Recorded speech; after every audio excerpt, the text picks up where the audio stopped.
क्या आप अपने जीवन के रहस्यों को उजागर करने के लिए तैयार हैं? क्या आपने कभी सोचा है आपके घर का लेआउट आपके घर की दिशा को निर्धारित कर सकता है? क्या आपने कभी सोचा है आपके जन्म तिथि आपकी पर्सनैलिटी और प्रोफेशन भी डिसाइड कर सकती हैं? खैर, आप अकेले नहीं हैं। ऐसे जिज्ञासा वाले प्रश्न बहुत लोगों के होते हैं, जो जब भी मैं कभी वास्तु विजिट पे जाता हूँ या कंसल्टेशन देता हूँ न्यूमरोलॉजी की, तो उनके प्रश्न बहुत तरह तरह के आते रहते हैं। तो आप मेरे साथ वीडियो में बने रहिए। मैं ऐसे ही कुछ प्रश्नों का जवाब दूंगा आपको, जो कि काफ़ी लोग मेरे से पूछते रहते हैं।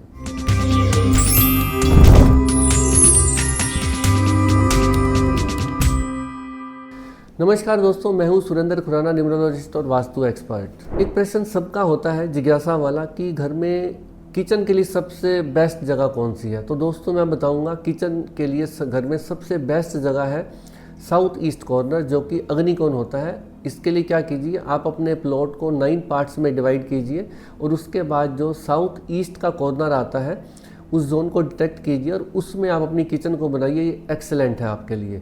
अगर ये पॉसिबल नहीं है तो आप अपने घर के नॉर्थ वेस्ट में भी किचन को बना सकते हैं। ये भी आपके लिए बहुत अच्छा हो सकता है, क्योंकि ये वायव्य कोण है, वायु की दिशा है, और वायु और अग्नि दोनों आपस में मित्र हैं।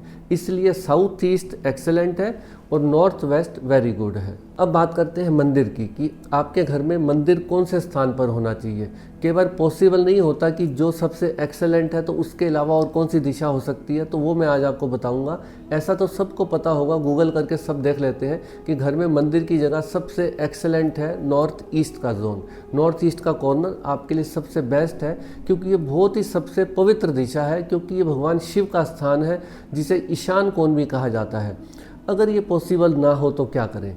अगर ये पॉसिबल ना हो तो इसके बाद वेरी गुड है ईस्ट की दिशा। अगर ईस्ट की दिशा में भी पॉसिबल ना हो तो नॉर्थ की दिशा, क्योंकि ये तीनों दिशाएं पवित्र दिशाएं हैं। इसलिए मंदिर पवित्र दिशा में होगा तो अच्छा होगा। सबसे एक्सेलेंट है नॉर्थ ईस्ट, उसके बाद ईस्ट, उसके बाद नॉर्थ की दिशा। इसके अलावा दोस्तों, एक न्यूमरोलॉजी का प्रश्न होता है। काफ़ी लोग पूछते हैं कि सर, मेरे बर्थ चार्ट में तो कोई भी लाइन कंप्लीट नहीं हो रही, कोई राजयोग नहीं आ रहा, तो मेरा क्या होगा?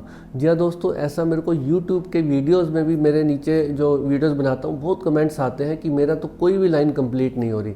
तो दोस्तों, आपको घबराने की ज़रूरत बिल्कुल भी नहीं है। मैं आपको आज एक गोल्डन स्टेटमेंट दे रहा हूँ, जो मेरे टीचर ने मुझे बताई है। बेस्ट लर्निंग है मेरी, कि आपकी डेट ऑफ बर्थ डिसाइड नहीं करती कि आप लाइफ में कितना सक्सेस होंगे या नहीं होंगे। आपकी जो सक्सेस रेट है 3 चीज़ों पे डिसाइड होगी। आप नोट कीजिए। सबसे पहली चीज़ है कि अगर आप राइट टाइम पे राइट डिसीजन लेते हैं तो इससे निर्धारित होगा कि आप सही दिशा में जा रहे हैं, सही आपने टाइम चूज़ किया है और आप कितने सक्सेस होंगे। ये सबसे एक्सेलेंट चीज़ है कि राइट टाइम पे राइट डिसीजन लेना। इसके अलावा दूसरी ऐसी कौन सी चीज़ है जो डिसाइड करती है कि आप लाइफ में सक्सेस होंगे या नहीं होंगे, और वो है दोस्तों राइट प्रोफेशन का चूज़ करना। अगर आपने राइट प्रोफेशन को चूज़ किया है तो समझिए आप सही दिशा वाली गाड़ी में बैठे हैं। आप अपनी मंजिल तक ज़रूर पहुंच जाएंगे और आप जीवन में कामयाब होकर ही दिखाएंगे, भले आपका कोई भी लाइन कंप्लीट नहीं हो रही, कोई राजयोग कंप्लीट नहीं हो रहा। इसके अलावा दोस्तों, तीसरी चीज़ है जो डिसाइड करती है कि आप लाइफ में कितना सक्सेस होंगे या नहीं होंगे, वो है आपके नेम की स्पेलिंग। जी हाँ दोस्तों, नेम की स्पेलिंग करेक्ट होना और आपकी डेट ऑफ बर्थ के साथ अलाइन होना उसका बहुत ही इम्पोर्टेंट है। ये डिसाइड करता है कि आप लाइफ में कितने सक्सेस होंगे। दोस्तों, मैंने पर्सनली कितने लोगों को देखा है कि उनके राजयोग बैठे होते हैं, बट राइट प्रोफेशन में भी होते हैं और सही टाइम पे डिसीजन भी ले रहे हैं, बट उनकी नेम की स्पेलिंग गलत नंबर पर आ जाती है।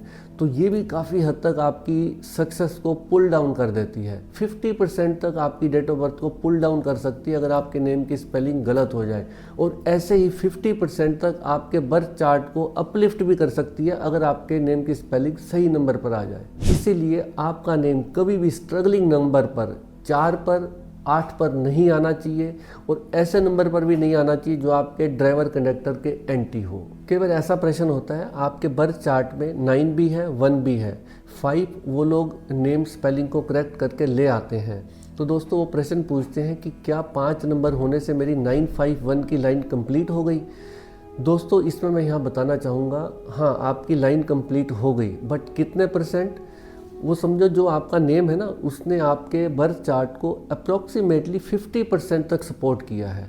आपकी पूरी लाइन तो कंप्लीट नहीं हुई 951 की, बट हाँ उसमें 40% to 50% उस 5 नंबर ने सपोर्ट दे दिया है बाहर से, और वो आपके बर्थ चार्ट को अपलिफ्ट कर देगा, यानी कि आपके लक फैक्टर को बढ़ा देगा। दोस्तों जैसा कि मैंने पहले भी एक वीडियो में बताया था, अगर आपकी प्रॉपर्टी नहीं बिक रही तो उसके पेपर अगर आप अपने घर में जहां आप रहते हैं उसके नॉर्थ वेस्ट में रख देंगे तो वो प्रॉपर्टी हाथों हाथ बिक जाती है, अगले के पास चली जाएगी, क्योंकि वो वायु का कौन है, वायव्य कौन है।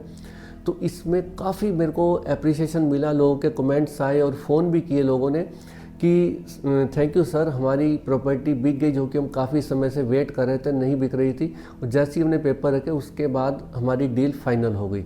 बट एक दो लोग ऐसे भी थे जिन्होंने बताया कि हमारे को कोई फ़ायदा नहीं हुआ। जब मैंने डेप्थ में जाकर जानकारी ली तो मुझे पता चला उनका खुद का नॉर्थ वेस्ट जहाँ पर वो रहते हैं वो डिफेक्टेड है, यानी कि उनकी नॉर्थ वेस्ट में डेप्थ थी काफ़ी और वेस्ट में भी डेप्थ थी।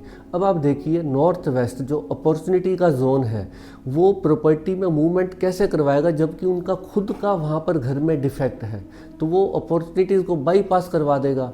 तो दोस्तों जहाँ पर आप रह रहे हैं उस घर का वास्तु चेक करना भी बड़ा ज़रूरी है। भले आपकी दूसरी प्रॉपर्टी है वो आप बेचना चाहते हो, आपने उसके पेपर अपने घर के नॉर्थ वेस्ट में रखे, वो बिकवा देगी प्रॉपर्टी को, बट अगर वहीं खुद ही डिफेक्ट होगा तो वो कैसे, वो अपॉर्चुनिटी को बाईपास करवा देगा। इसलिए दोस्तों जहाँ पर आप खुद रहते हैं वहाँ का वास्तु भी चेक करना बड़ा ज़रूरी है। आप देखिए उस घर में कोई आपका डिफेक्ट नहीं होना चाहिए, मेजर डिफेक्ट, और ख़ास तौर पे अगर आप ये प्रयोग कर रहे हैं प्रॉपर्टी वाला तो आपके घर के नॉर्थ वेस्ट या वेस्ट में कोई डिफेक्ट नहीं होना चाहिए, डिफेक्ट फ्री होना चाहिए। तो दोस्तों ऐसे ही आने वाले समय में और जो जिज्ञासा वाले प्रश्न होंगे जिससे आपकी नॉलेज भी बढ़ेगी और मेरी भी लर्निंग होती है, तो इस तरह से आने वाले समय में मैं ऐसी वीडियो बनाऊंगा जिसमें मैं लोगों के जिज्ञासा वाले प्रश्नों का उत्तर दे पाऊँ। नमस्कार दोस्तों।